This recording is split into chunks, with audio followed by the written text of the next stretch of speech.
Hi there, this is Andrew with the Switch Focus podcast, and today is March 3rd, 2018, and exactly 1 year ago today, a game came out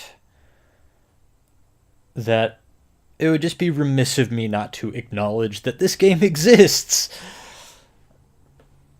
And that game, of course, is Legend of Zelda Breath of the Wild. As far as I'm concerned, the best game ever made. I haven't gotten very far in Master Mode just because I just haven't. But I'm going to dive into it right now. I did have a game going in the summer of 2017, but it's been so long since I played that file. I'm just going to go ahead and start a new game. And who knows if I'll even stick with this one. I'm just doing this because it's the anniversary. But let's just dive right into it, and we'll see how far I get. I'm just going to do this just for a few hours today, just because it's the anniversary, and I just want to play this game a little bit.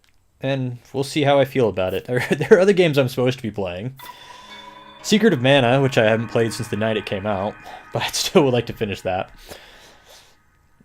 But today, I'm playing Breath of the Wild.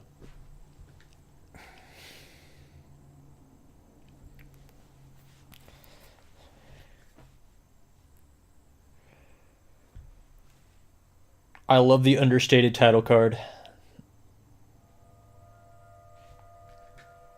Total contrast how the other games begin, usually with big bombast and prophecies and excitement and stained glass windows and parchments. This one, nope, black screen, title, and then it starts.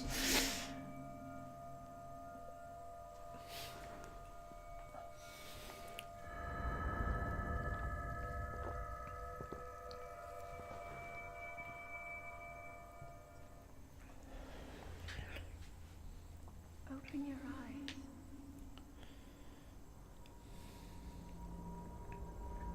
Open your eyes.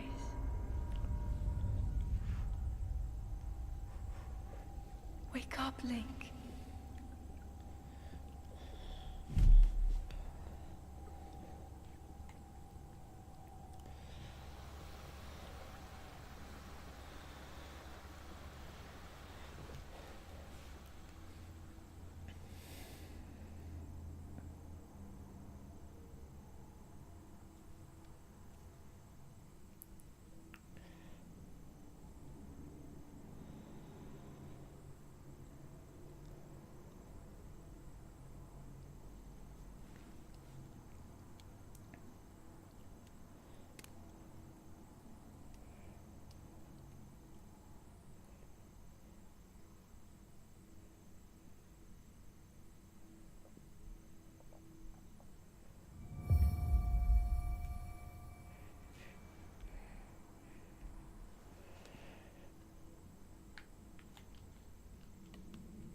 Such blasphemy that Link can jump with the jump button now.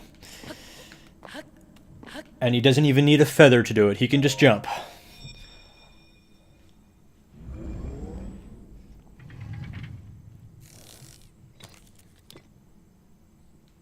That is a Sheikah slate. Take it. It will help guide you after your long slumber.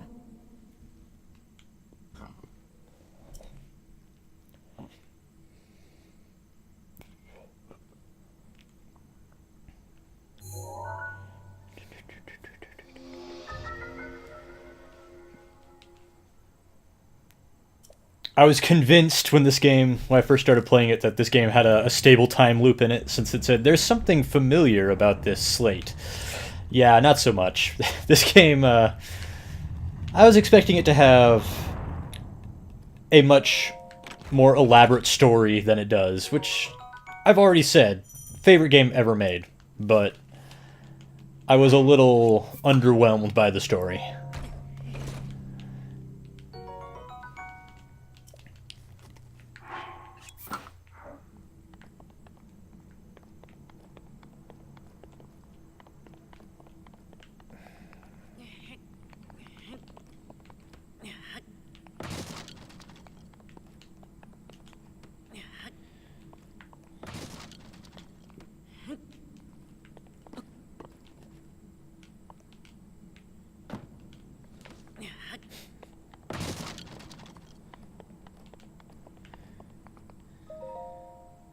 Sheikah slate up to the pedestal.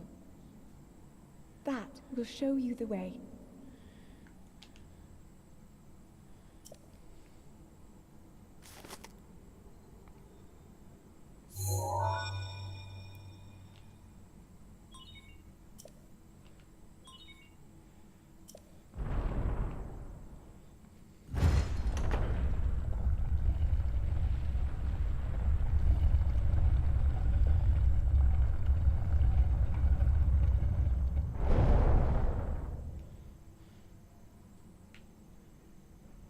Link, you are the light. Our light. That must shine upon Hyrule once again. Now go.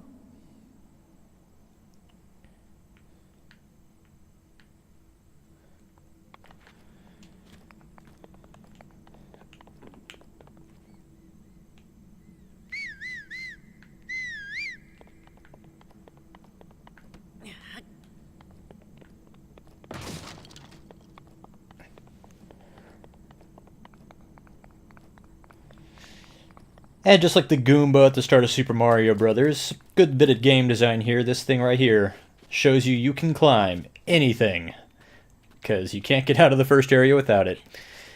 And here we go. If this makes you cry, don't fight it.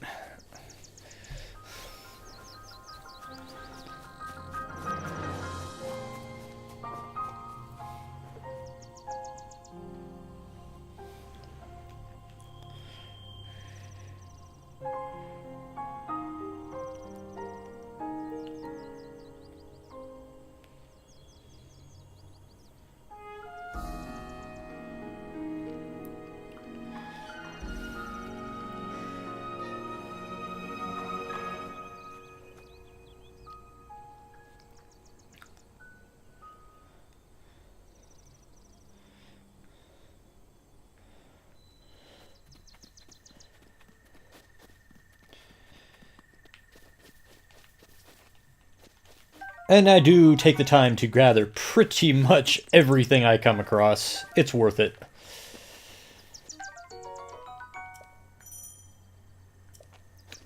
So get ready for me to be spending a lot of time just harvesting things.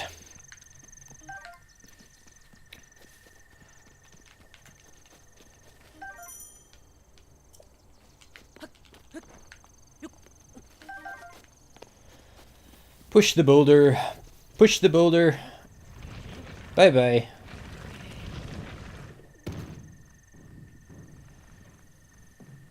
Hopefully I didn't just kill somebody with that.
Actually, you can.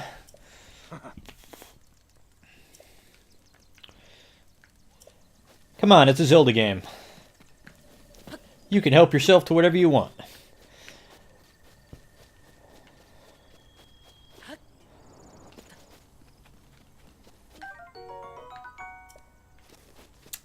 And here's a Korok.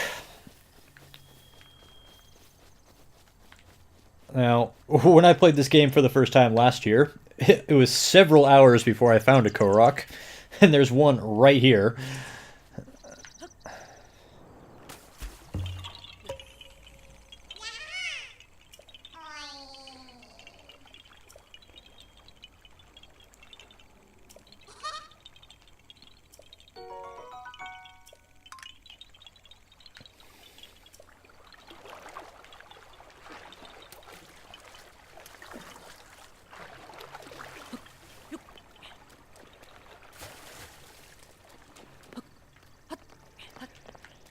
A sword buried in a stone, like many things in this game. That's a Link to the Past reference.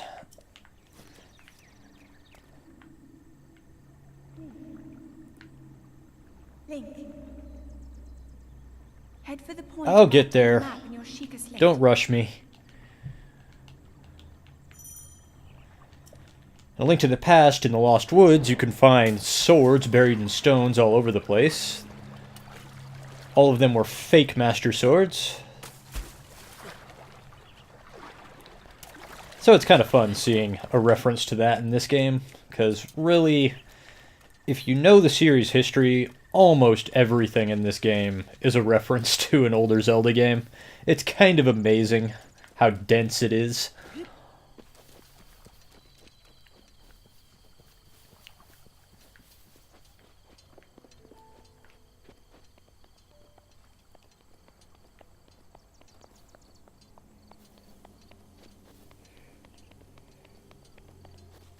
There's our first Guardian. Scary things.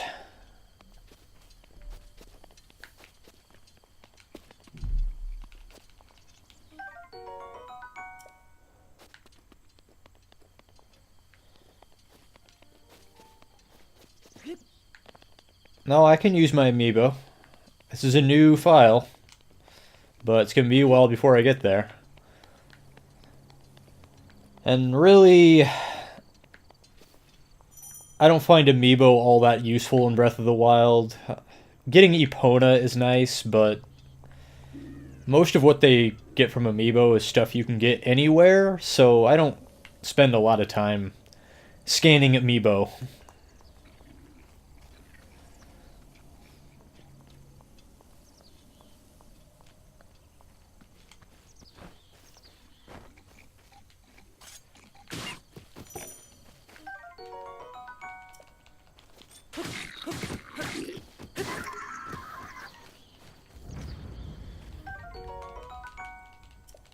Yeah, I'll scan the ones that give special gear so I can get that stuff, but again, the special gear is outclassed by pretty much anything you can find in a shop, so I'm not that fussed about it, getting it.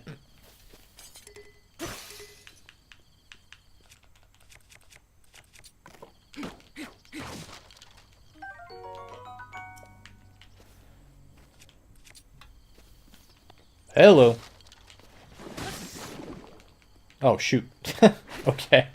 Whatever. Chew jelly is a dime a dozen, and you know, I've never actually found what the chew jelly is actually used for.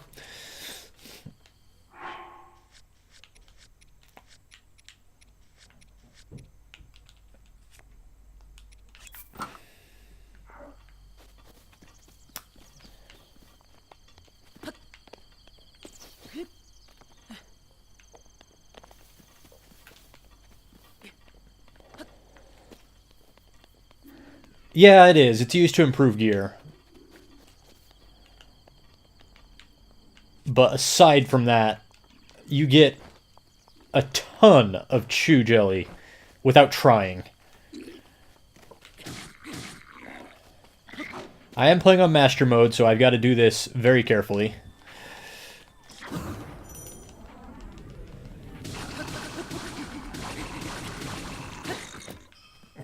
Because killing these monsters is going to break pretty much all my weapons. Luckily, I've been playing a lot of Bayonetta the past couple weeks, so I've got practice at this. Ow.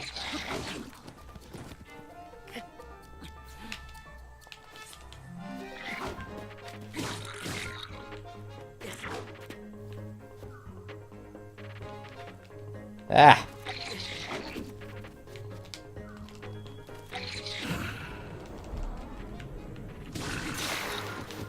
Drop your hammer.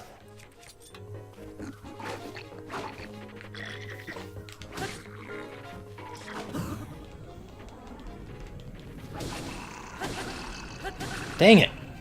Drop it, you jerk!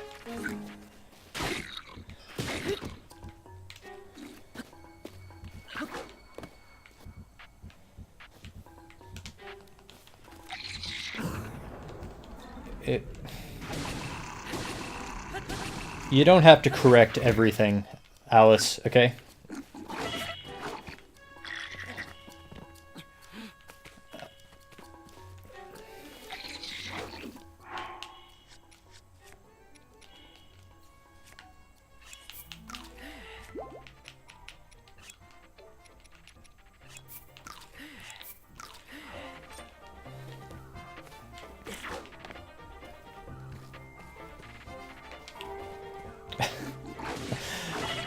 And you're seeing why I actually avoid combat for the most part, but... Oh, man.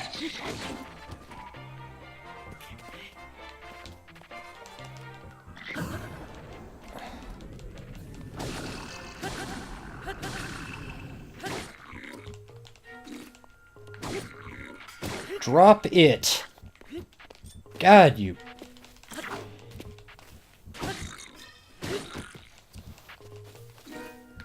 Thank you, my gosh.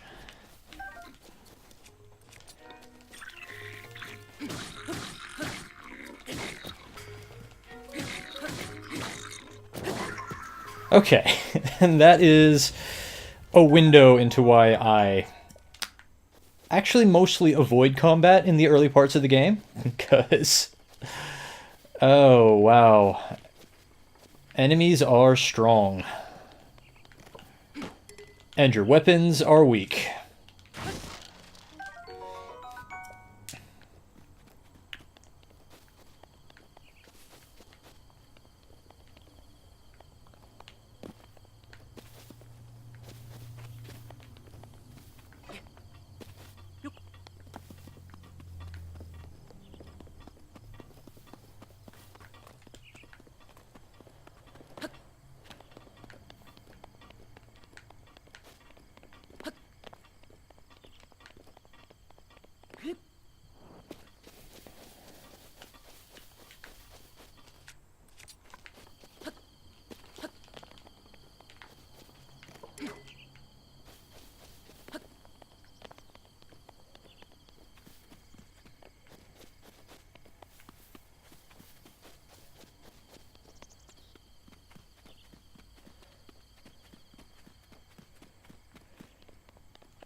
Oh, look at that. It barely hurt him. Master Mode does not mess around. But I scared the heck out of him.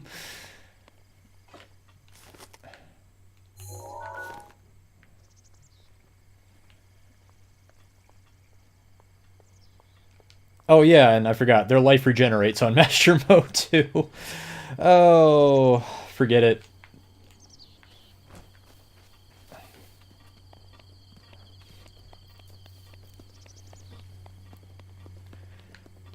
Yeah, if you expose Chew Jelly to the other elements, like fire or lightning, it converts it to other kinds of Chew Jelly, which is nice, but Like I said, you get so much freaking chew jelly in this game that it's never really a problem.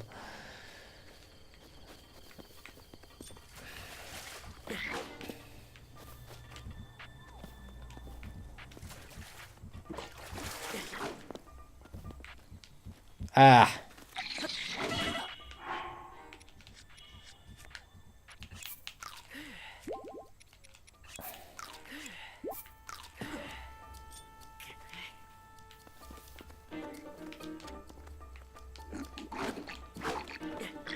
Ooh, I'll take that.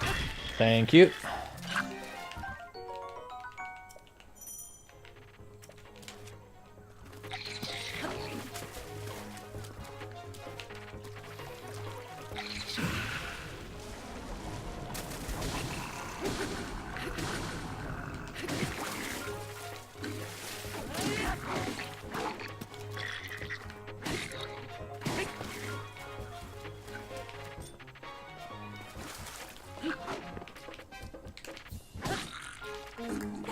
Oh, swell. I have nothing to fight with. Okay.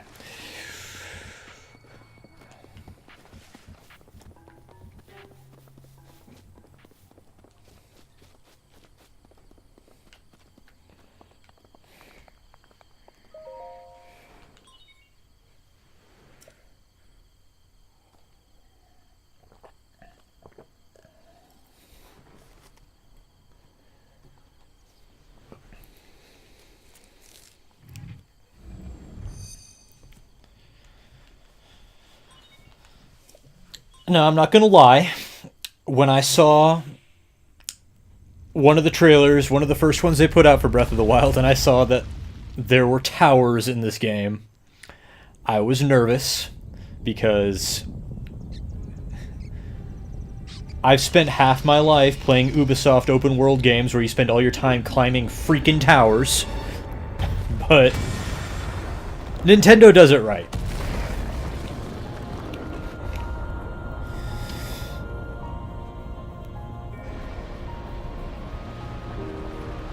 Now, first of all, there aren't that many towers in this game. You go hours and hours and hours at a time between climbing them. I think there are as many towers in Breath of the Wild as Assassin's Creed puts in one city.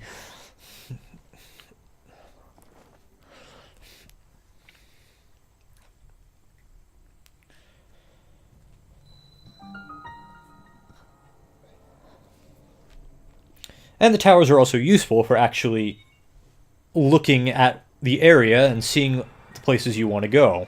Whereas in Assassin's Creed, you climb a tower, sure, but you're not actually using the tower vantage point to see where you want to go. You're just using it to fill in nodes on a map. And then you put a waypoint on the map and you follow the waypoint to the end. And that's how you play Assassin's Creed. Breath of the Wild works the exact opposite way. I love it. It actually has a reason for the tower to be there rather than just something to climb. Content, trademark.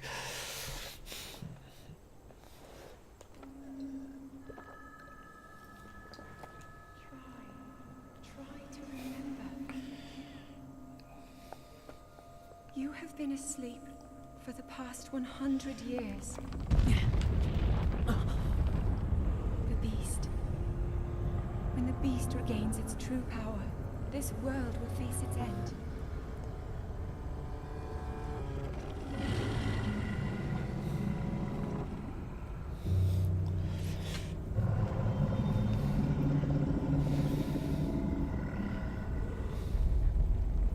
Now then, you must hurry, Link.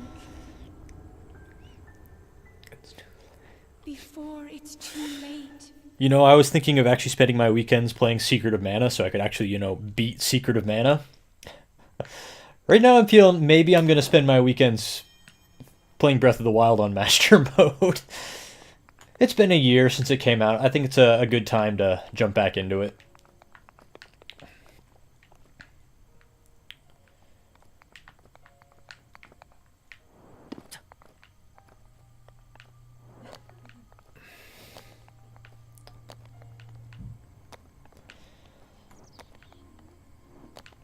And I can also live stream it. I really wanted to live stream this game when it came out, but we found some things out, like, literally at the last minute that kept me from doing it.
It is, and I've complained about amnesia plotlines in the past.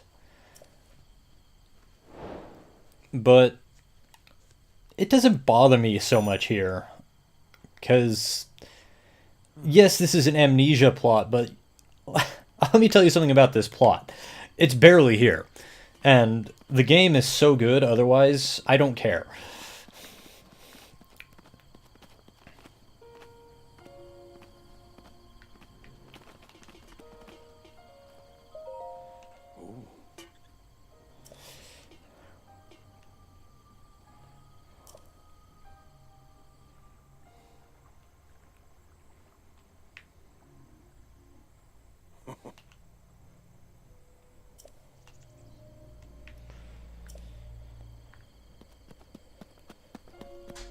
Okay, let's see if I can get in there without dying, since I have no weapons.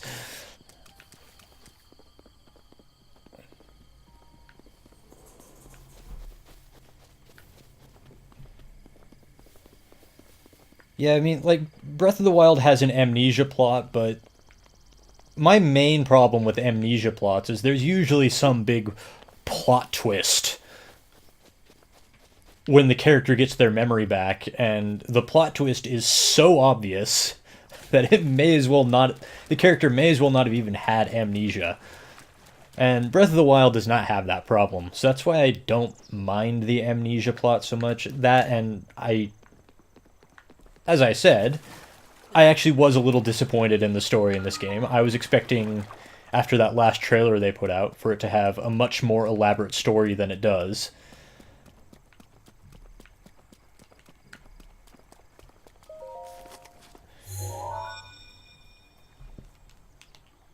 But the game is good enough, even without that, that I don't mind the amnesia plot all that much.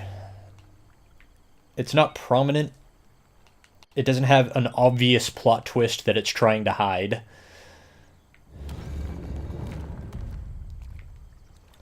So I'm fine with it.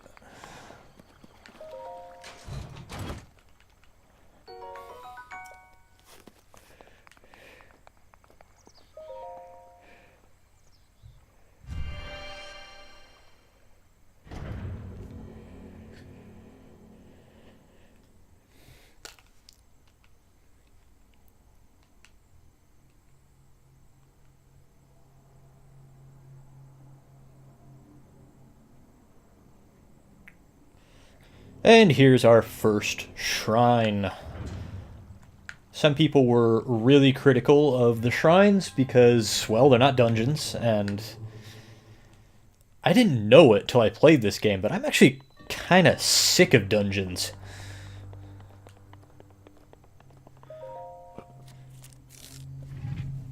Yeah, the first time I played this, I had the expansion chests added in. Those are part of the day one DLC.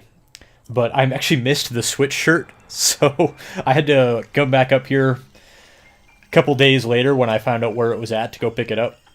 But I'm not going to miss it this time.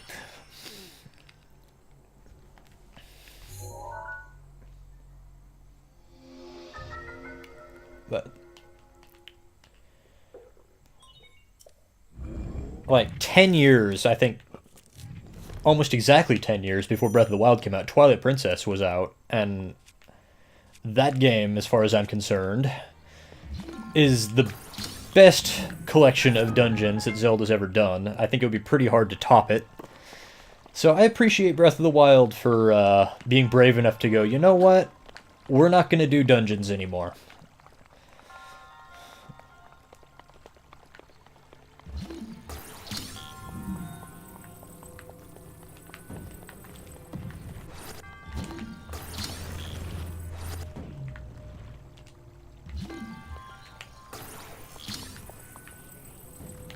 Oops.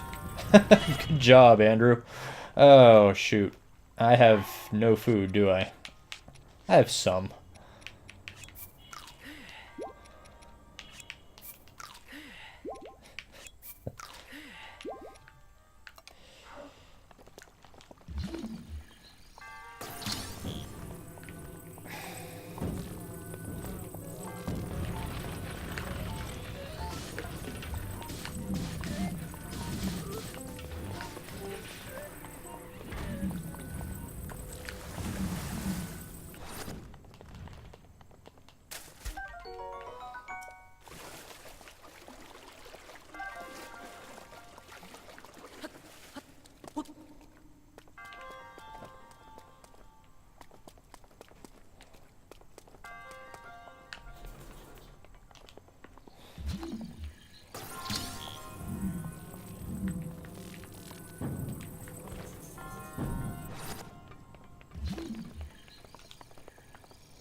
There's my first bow. Excellent.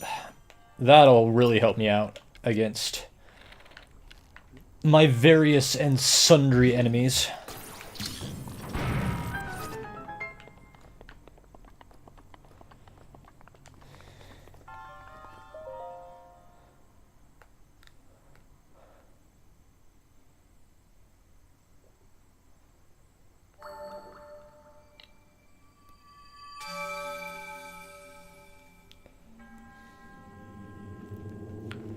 The Divine Beasts are kind of dungeons, but they're really not that long, and they're not structured like traditional Zelda dungeons. I think of them more as giant priest shrines. So, if you want to call them a dungeon, I guess you could, but that's not how I think of them.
Typical baby boomer, always moving the goalposts.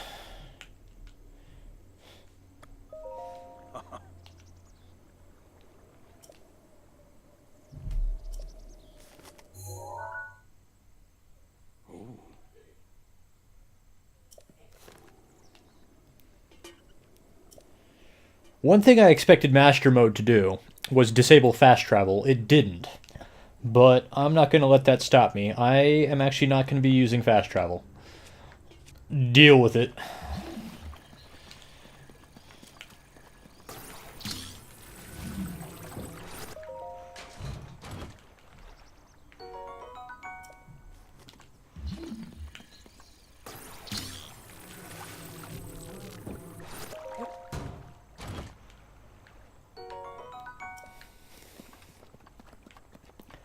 Let's make my way over to the next shrine. I'm just going to run along the wall here to avoid most of the enemies.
Yeah, I think Breath of the Wild is one of the best games for just stopping and just looking at what's happening. And just admiring the world. Like, this actually is not one of the better places to stop and do that, because you're just looking at the Hyrule Field in the middle. But when we get to the Dueling Peaks over there, or Mount Krenel over there, oh my goodness. This is a pretty game.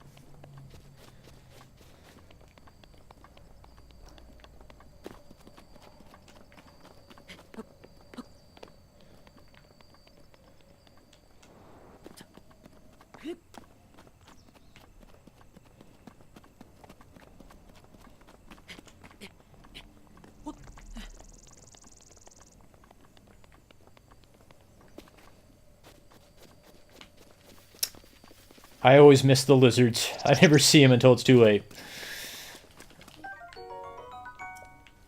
Now, some of the guardians in these ruins are still active. I think I can take them. I don't know. I haven't played this since the last DLC came out in December. But here we go. Let's see if I can do the timing on this. I'll either time it perfectly or I will die instantly.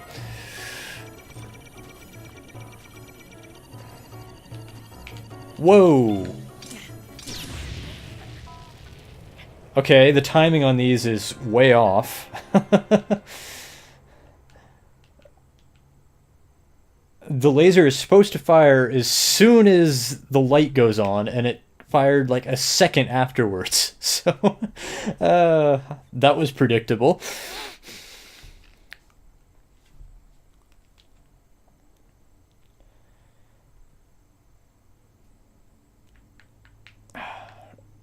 Well, now he's made me angry, so...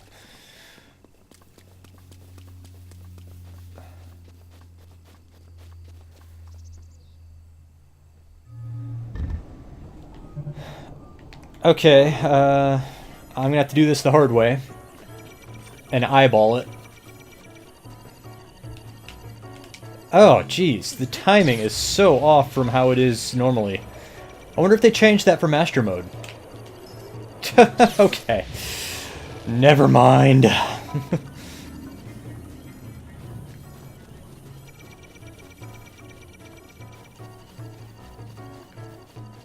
See, now it's firing when it normally should. But now I don't have a shield. Yeah, you can reflect the beam with any shield you want. You can do it with a cooking pot lid if you want to. But...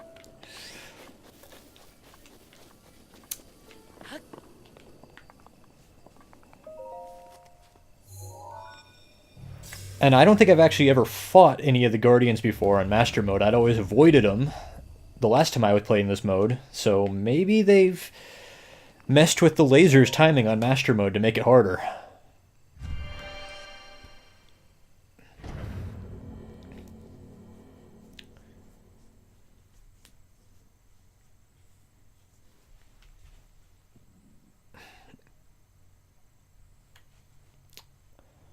That's what I did too when I was playing through on regular mode. Like, I seriously had the game almost complete before I was even thinking about fighting Guardians.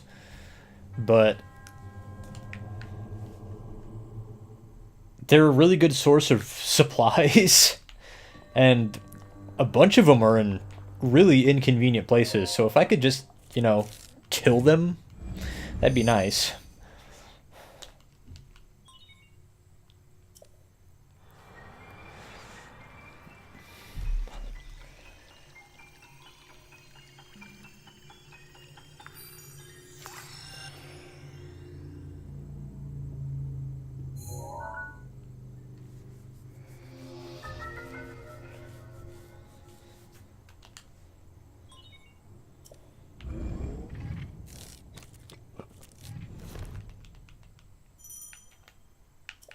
Oh, I can use my amiibo up here. I thought you had to get off the Great Plateau before you could use amiibo.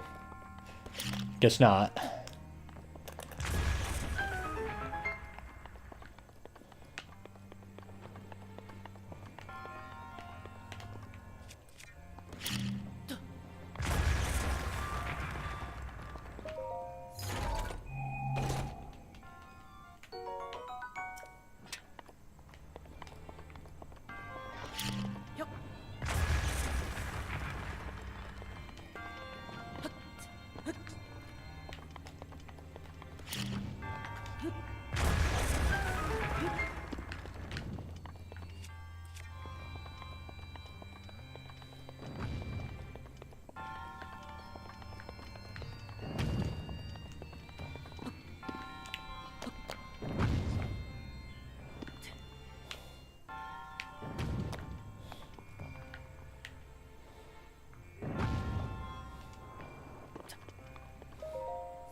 Yeah, staying stocked up on bombs is usually not a problem in the older Zelda games, so I think it's a nice change that you don't have to keep them supplied at all, but at the same time, at least for me, and maybe that's just because of the sheer amounts of Zelda I've played in my life, but I never had a problem keeping bombs stocked, so it's a change that I really don't notice.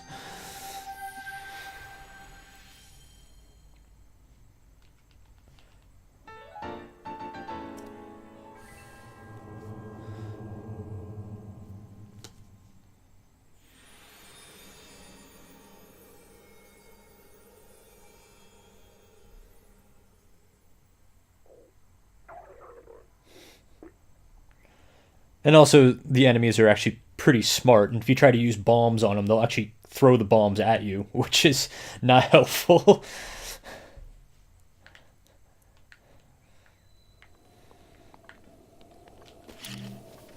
And here is the Switch shirt, which I missed last time I played. Not missing it this time.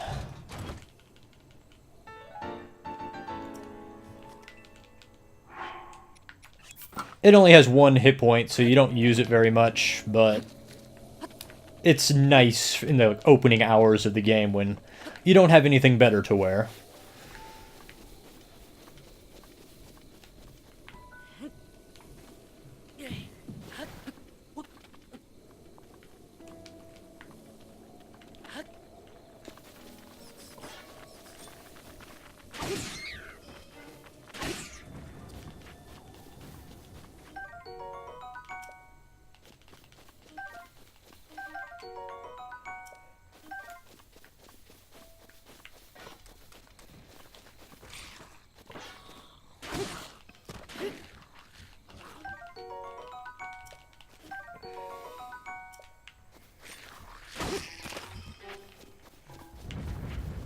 Nighttime is a good time to stock up on weapons in the early part of the game because these Stolfos enemies will spawn and they're super weak. You can beat them with pretty much any weapon in the game.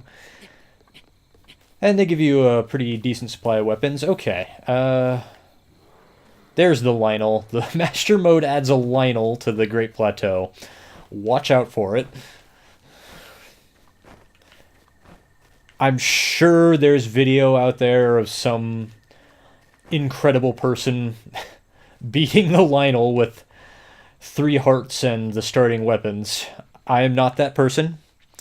So I'm going to avoid the Lionel. And this might take some time, so bear with me.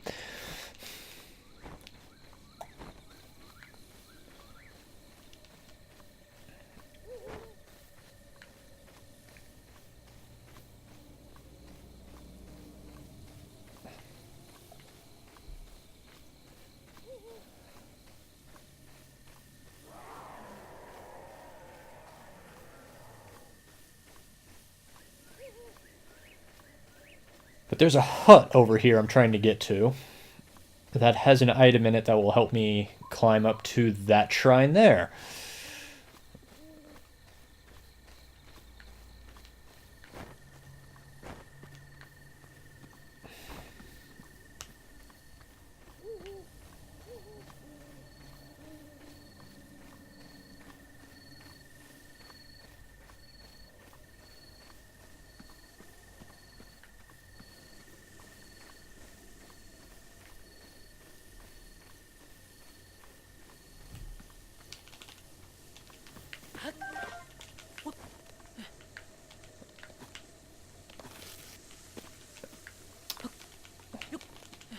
Apparently, when Shigeru Miyamoto, creator of the Legend of Zelda series, played this game for the first time, he spent just hours just climbing trees.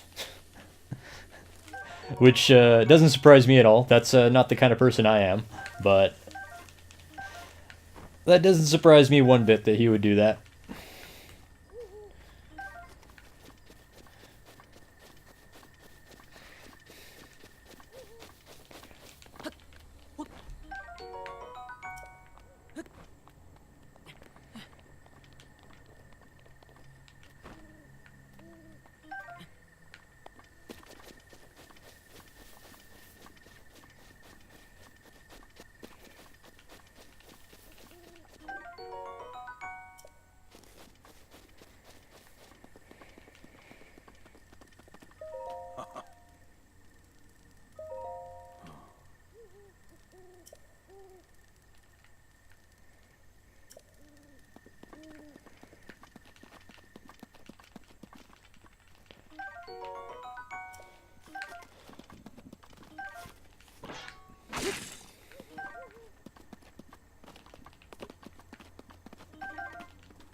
I don't think I have any meat. I would have to go hunting. And to go hunting, I need arrows, but I don't have any arrows.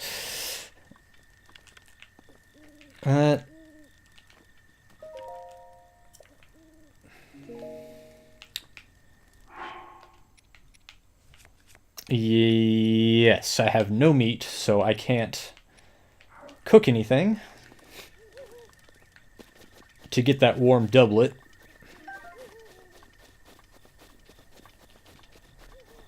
Which would make going into the snowy region of the plateau much easier.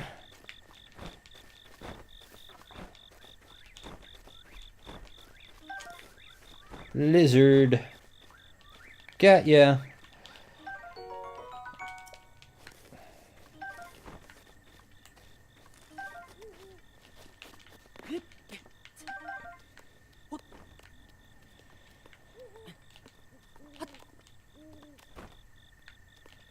Oh, come on. Oh, it's just one apple. Just move on, Andrew. Give me the apple. Thank you.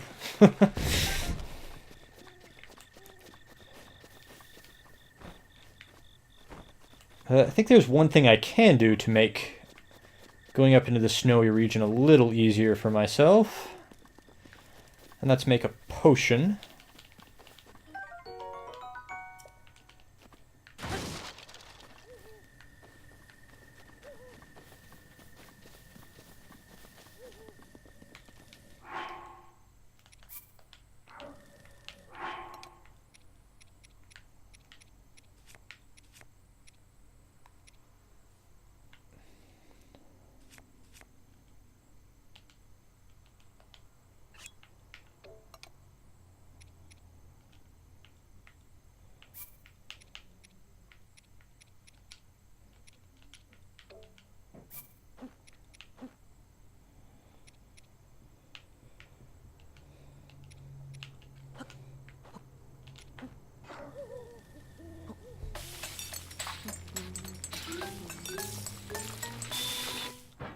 There we go. Spicy elixir that'll last me for almost 8 minutes. That should be plenty of time.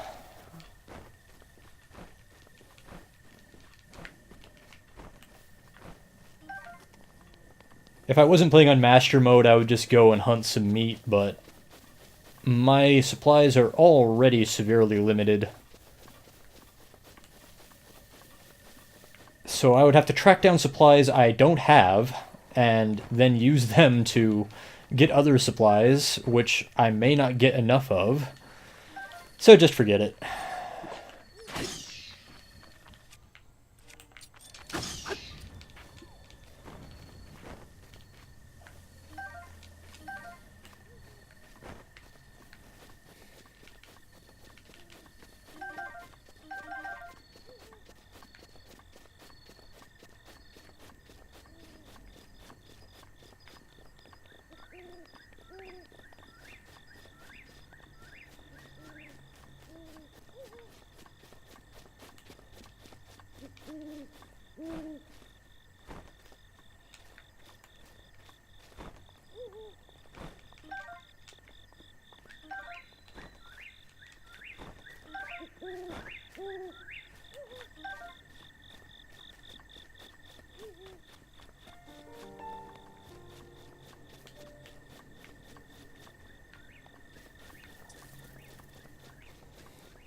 Oh boy. Now, I'm already moving away, so it shouldn't be a problem, but...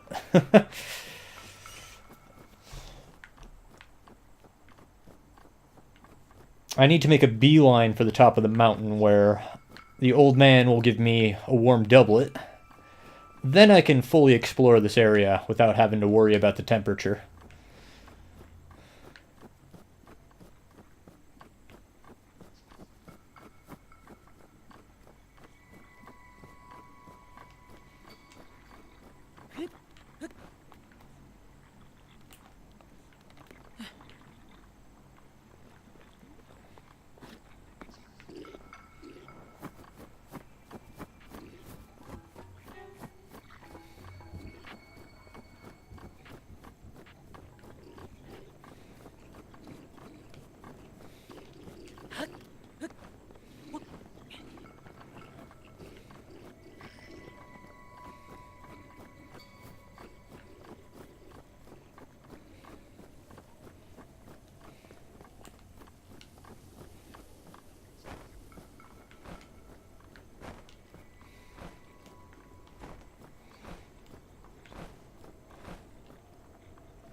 Oh, wow, is that a moblin up there? Shoot.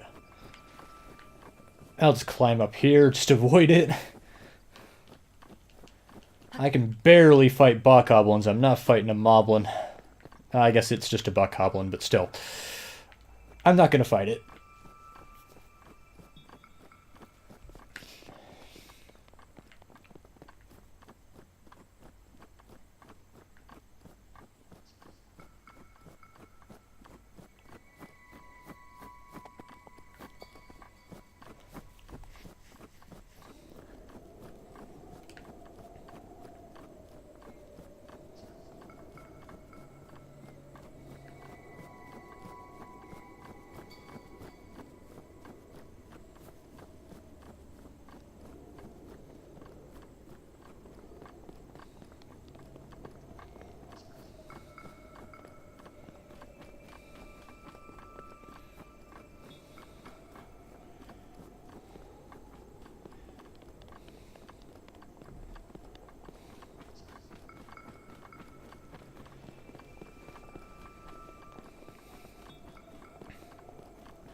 And here's the old man. He'll give me a warm doublet just for coming up here.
So there's another Korok here. Just got to find the right rock.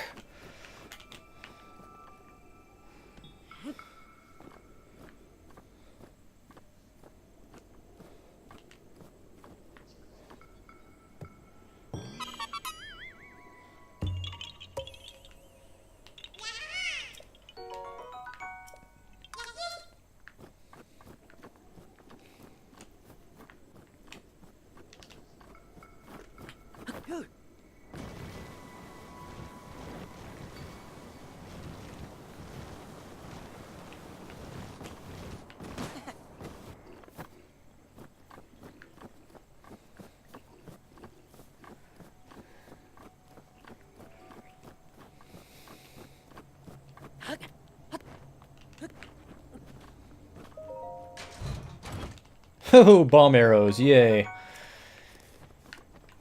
Bomb arrows are fun, but I almost never use them because there are a few areas where you need bomb arrows to progress. Or, I don't know, maybe you could use regular bombs, but bomb arrows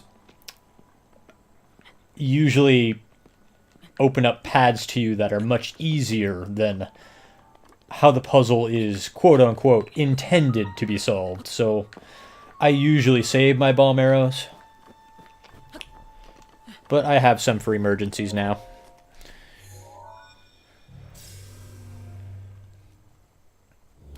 Yeah, even hundreds, well, not hundreds, even over 100 hours into my regular playthrough, which took me about 115 hours to find all the shrines in it, I was still finding new places where Koroks were hidden at, new ways to uncover them. I think I have about a third of the seeds that are hidden in the game.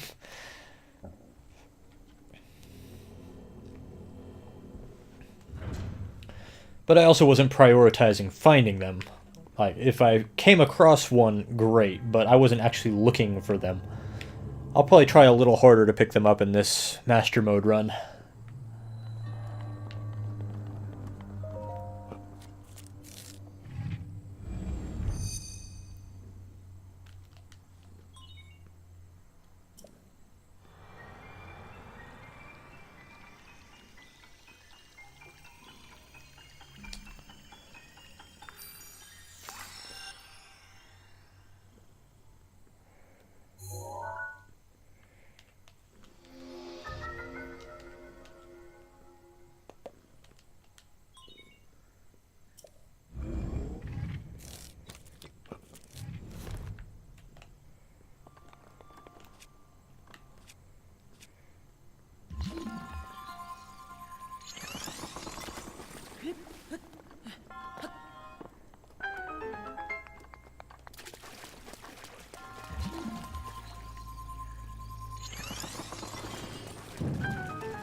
And the last shrine is over here on the bottom of a cliff. It can be kind of hard to find.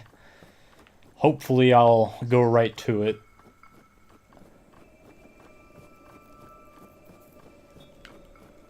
Or I'll wander around blindly for a few minutes until I stumble across it. I know generally where it's at.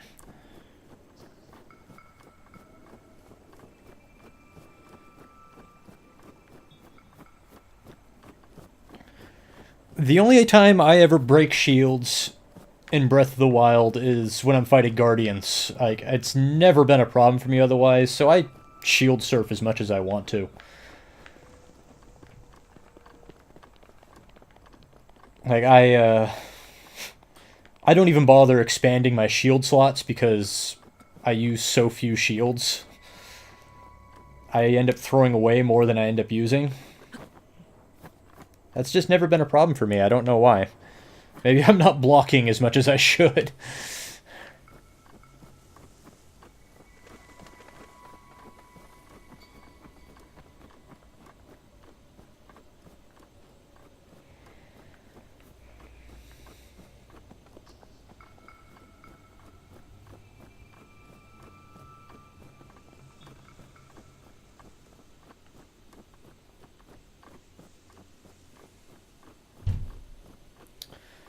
There's a bridge of Hylia.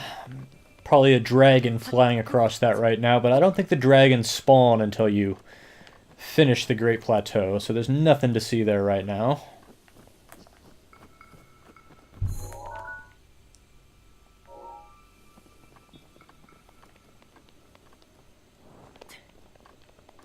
There it is, right there.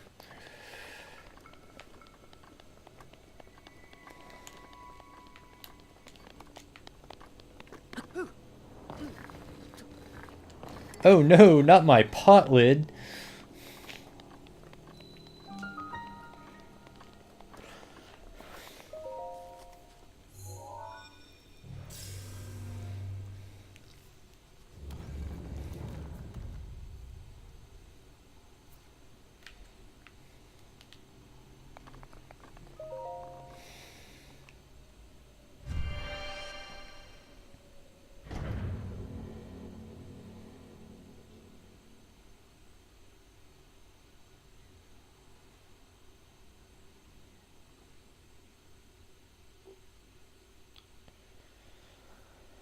And here's the final shrine with stasis.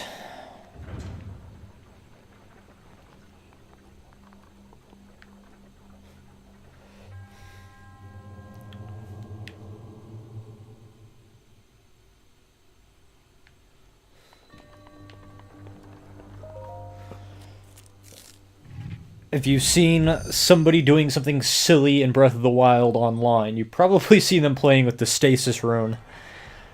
I'm not that good at that stuff. Like, I could, but it's not my thing. So if you're watching this and thinking that I'm going to be beating on things in stasis, then standing on them and flying across the game, that's not going to happen.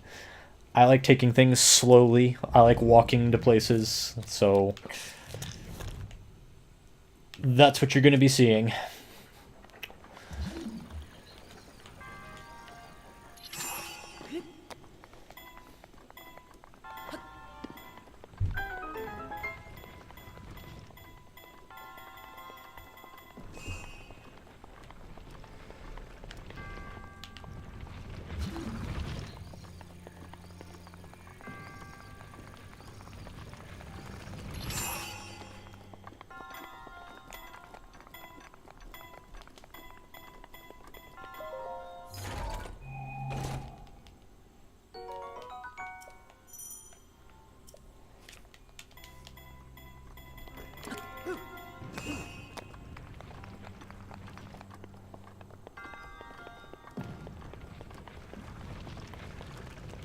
And our first iron sledgehammer. I like to save these specifically for mining, although some people just use bombs, but I find if you use bombs, you end up knocking things all over the place and missing things, so I don't use bombs. I use the iron sledgehammer, which is pretty easy to replace. You can find them in pretty much any stable. You can find them in all the major towns. Yeah. I'll use bombs if my sledgehammer's broken and I don't have a replacement on hand, but otherwise I use the sledgehammer to break open mineral deposits.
I don't have to open my map.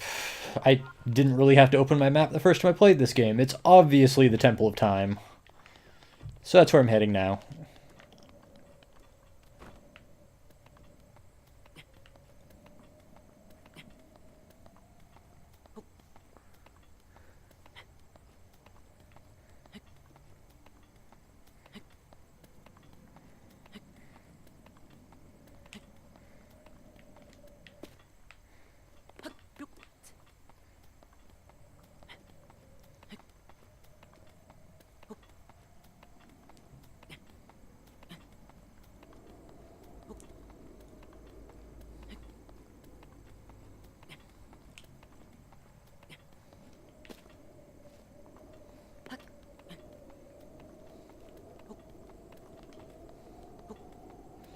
I'm worried those buck goblins are going to see me and throw a rock at me and knock me down. That won't be fun. But maybe I'll be alright.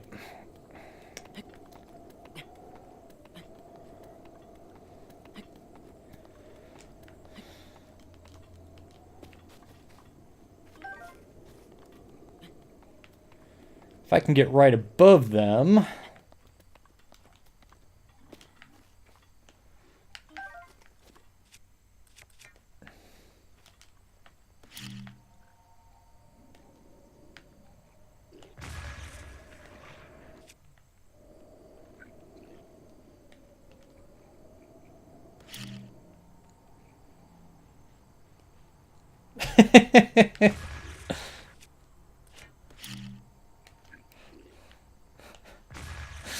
I could do this all day and not kill them, but it's fun.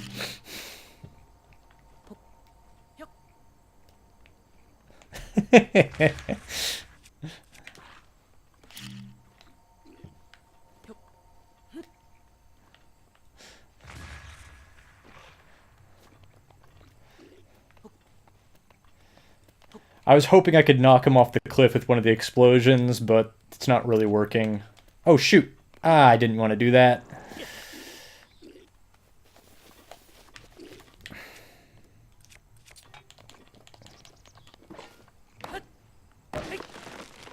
Oh, that's not helpful. Well, somehow they haven't seen me, so we're okay.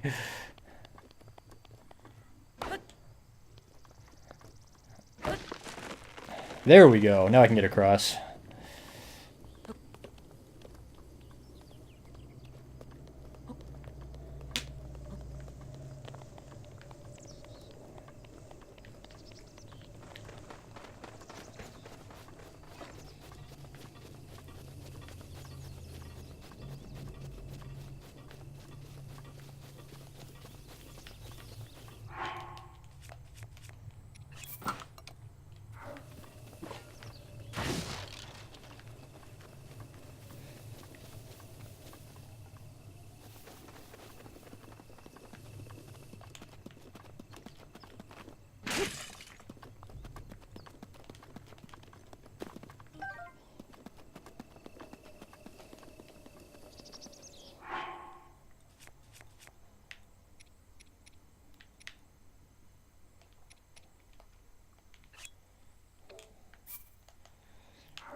Now, usually cooking an item will double its effectiveness.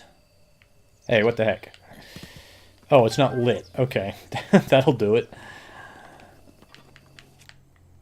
I don't think I have any fire to light it with, so never mind. I should have cooked food earlier when the fire was lit. But I didn't.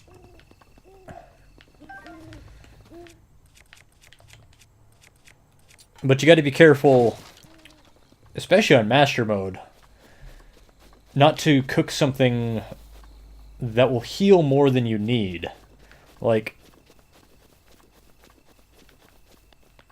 I have 3 hearts right now, and if I cooked a stack of 5 apples, that would heal a lot more than 3 hearts. So it would be a waste of a lot of food. So that's a good idea to keep in mind where your life level is at and not cook food that is going to be wasteful.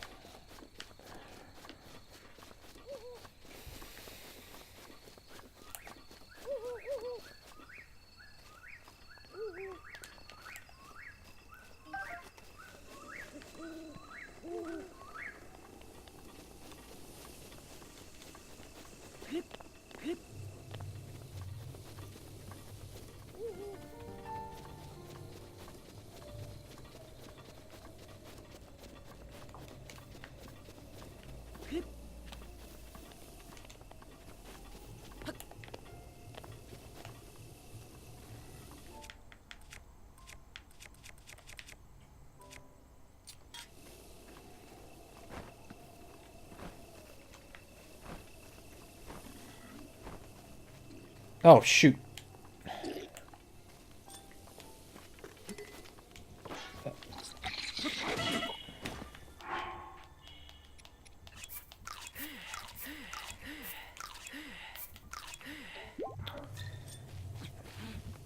I'm used to having my stealth at a much higher rating than it's at, so I'm forgetting to approach slowly. Whoa.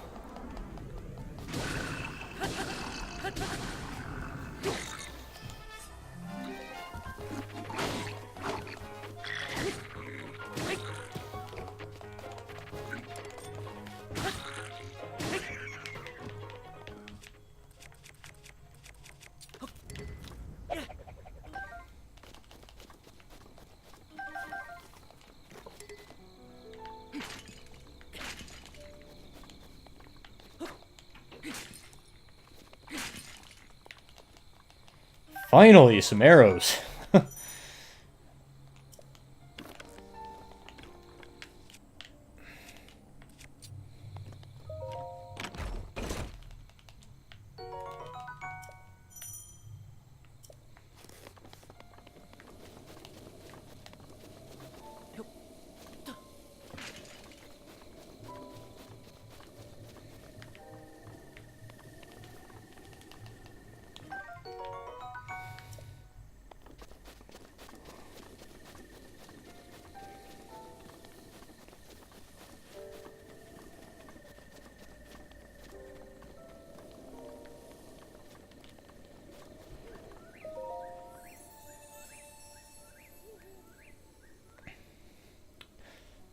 Reference to another game, to Skyward Sword. Actually, it's not really a reference. It's straight out of Skyward Sword. That's the same goddess statue that appears in that game.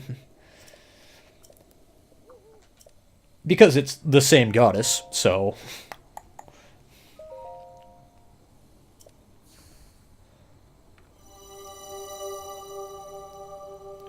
That's actually a recent development to the series, where usually Zelda was special because she was special. And Skyward Sword, I think, established that Zelda is special because she's actually a reincarnation of the goddess Hylia. And I think this is only the second game that's really followed up on that idea.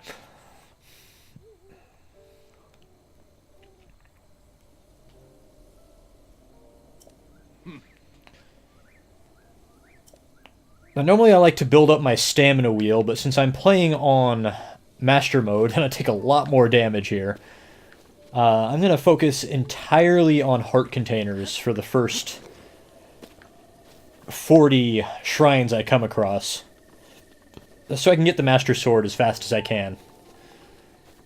And that'll give me a nice boost on my health. It's helpful to have more stamina, but you can work without it if you know what you're doing and you're willing to take your time and use potions and use food and not dash a lot. It takes longer, but I think it's worth it because you do have an easier time accomplishing some of the more ridiculous climbs in the game.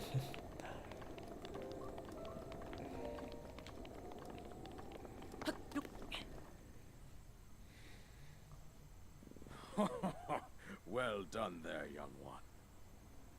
Now then, the time has come to show you who I truly am. I was King Rome Bosphoramus Hyrule. I was the last. You leader of failed, Hyrule, dude. a kingdom which no longer exists.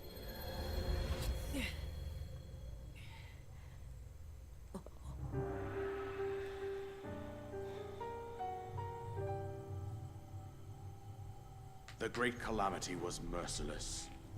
It devastated everything in its path, lo, a century ago. It was then that my life was taken away from me. And since that time, here I have remained in spirit form. I did not think it wise to overwhelm you while your memory was still fragile. So rather than that, I thought it best to assume a temporary form. Forgive me. I think you are now ready. Ready to hear what happened 100 years ago. To know Calamity Ganon's true form, one must know the story from an age long past. The Demon King was born into this kingdom, but his transformation into malice created the horror you see now.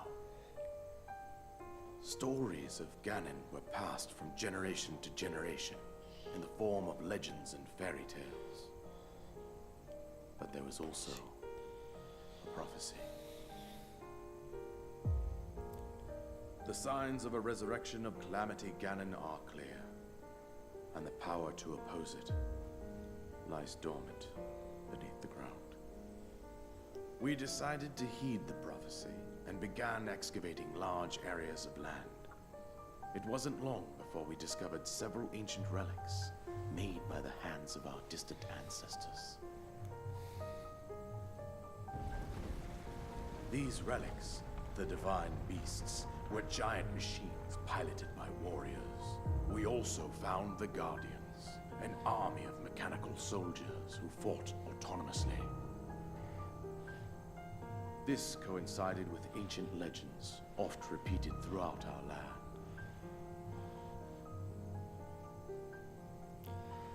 We also learned of a princess with a sacred power, and her appointed knight, chosen by the sword that seals the darkness. It was they who sealed Ganon away, using the power of these ancient relics. 100 years ago, there was a princess set to inherit a sacred power, and a skilled knight at her side. It was clear that we must follow our ancestors' path. We selected 4 skilled individuals from across Hyrule and tasked them with the duty of piloting the divine beasts. With the princess as their commander, we dubbed these pilots champions, a name that would solidify their unique bond. The princess, her appointed knight, and the rest of the champions were on the brink of sealing away Ganon. But nay. Ganon was cunning, and he responded with a plan beyond our imagining.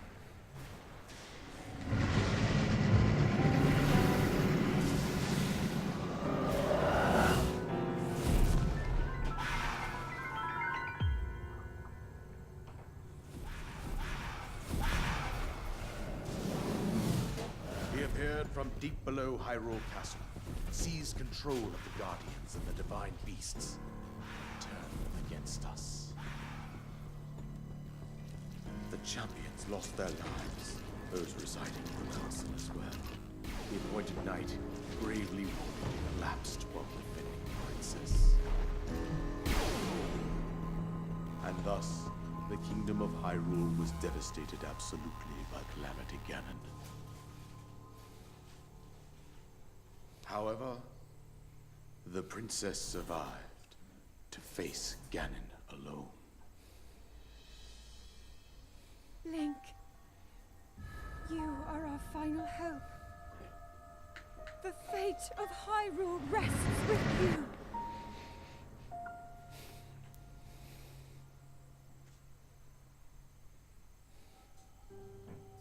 That princess was my own daughter, my dear Zelda. And the courageous knight who protected her right up to the very end. That knight. What? You fought valiantly when your No kidding. and then you were taken to the Shrine of Resurrection. Here you now stand, revitalized 100 years later. The words of guidance you have been hearing since your awakening are from Get Princess out. Zelda herself. Even now, as she works to restrain Ganon from within Hyrule Castle, she calls out for your help. However, my daughter's power will soon be exhausted. Once that happens, Ganon will freely regenerate himself, and nothing will stop him from consuming our land. Considering that I could not save my own kingdom, I have no right to ask this of you, Link. But I am powerless here. You must save her, my daughter, and do whatever it takes to annihilate Ganon. Somehow, Ganon has maintained control over all 4 divine beasts, as well as those guardians swarming around Hyrule Castle. I believe it would be quite reckless for you to head directly. So what you're saying is head to the castle. I suggest that you make your way east out to one of the villages in the wilderness. Follow the road out to Kakariko Village. There you will find the Elder Impa. She will tell you more about the path that lies ahead. Consult the map on your Sheikah slate for the precise location of Kakariko Village. Make your way past the twin summits of the dueling peaks. From there, follow the road as it proceeds north. Can I just butt in real quick? If there's a road that goes there, it's not in the wilderness. Yeah. Like I said, the story in this game is not amazing. It's serviceable, but I don't play it and I don't love it for the story.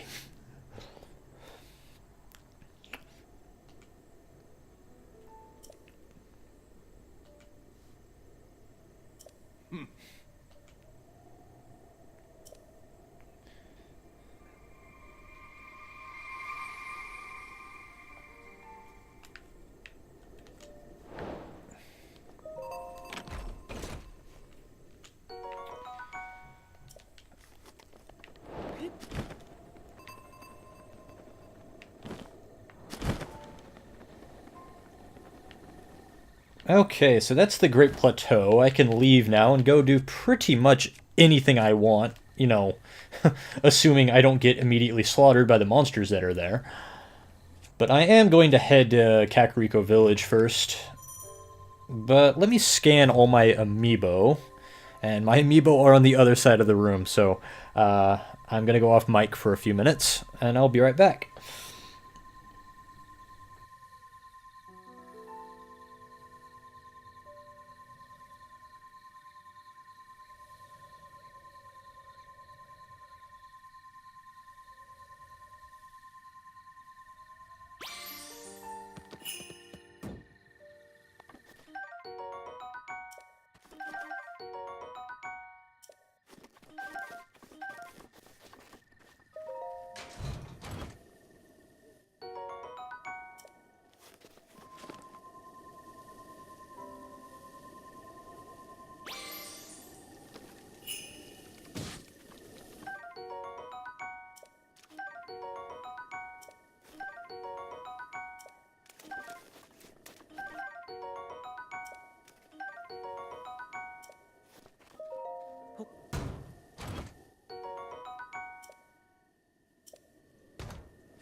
Okay, I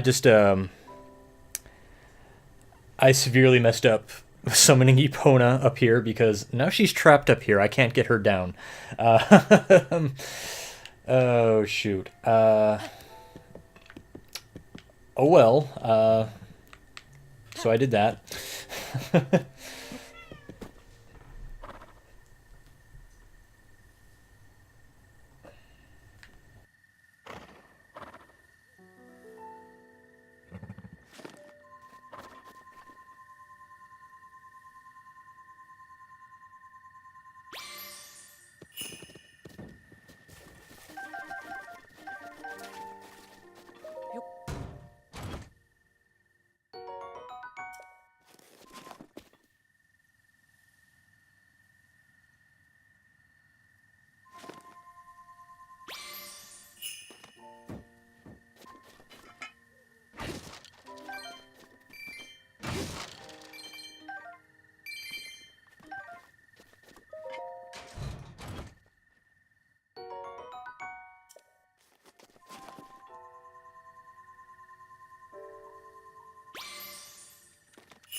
So that's all my amiibo. I've only really started seriously collecting amiibo a short time ago, so it takes quite a while for me to scan all of them now.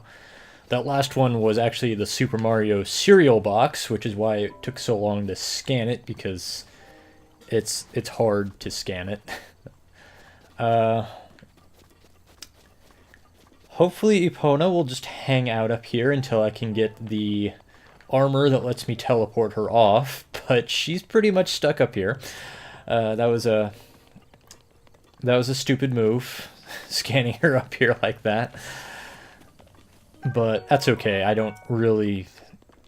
prefer using the Royal Stallion instead of Epona anyway, so it's not that big a deal. But there she is. But I've got a podcast recording in just about an hour, so I'm going to get off for a while to prepare for that. But I will return with more Breath of the Wild, apparently, since I'm super into actually playing this game now, when I finish with that.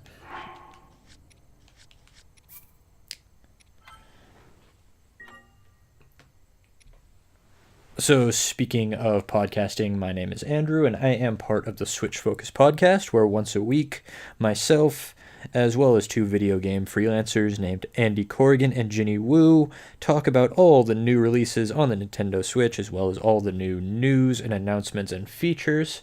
Obviously, we're at the 1-year anniversary today of Breath of the Wild, so we might talk about that a little bit. We've got plans, but we haven't actually done anything yet. So you can find us on most of the podcast services by searching for switchfocuspodcast.com. Excuse me, let me say that again. You can find us on all of the podcasting services such as Stitcher, TuneIn, and iTunes by searching for Switch Focus, or you can visit our website at switchfocuspodcast.com. So this has been the Play Critically livestream. My name is Andrew, and I just played The Great Plateau on Breath of the Wild. It's still my favorite game of all time. Playing it for 100 hours has not dampened my enthusiasm for it at all. I still freaking love this game. So I think, for the next couple weekends at least, I'm going to be playing Breath of the Wild on Master Mode. Because I wanted to do that when it came out, but I got too into playing all the new releases. So tune in for that in the coming weeks. Thank you for watching.